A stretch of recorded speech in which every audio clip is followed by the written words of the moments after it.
Hello everyone. In today's tutorial, we'll walk you through creating a drop-down menu for your website. For the purpose of this demonstration, we've added a few extra menu links.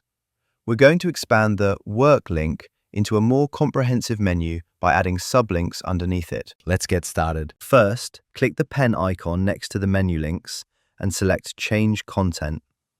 In the list, click on Work, which will serve as our main menu link. Click Add New Sublink. Then under Link To, or choose one of our existing page.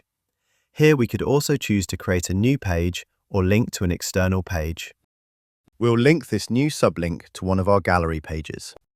We'll enter a title, then click Done to save. Another way to create a sublink is by dragging and dropping menu links into position. Let's take the page Whispers and drag it into the submenu we just created. We'll repeat this with the next gallery page and click Done. We now have 3 sublinks under Work, and they appear when you hover over the menu link. You'll notice that a dot was added automatically next to Work to indicate it contains sublinks. Let's remove that. Go back to Change Content, click on Work, delete the dot, and save.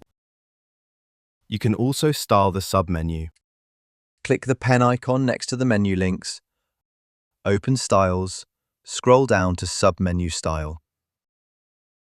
We'll adjust the font size. Feel free to refine the look further to match your design. That's it for creating a submenu. In the next video, we'll show you how to create a homepage. Stay tuned.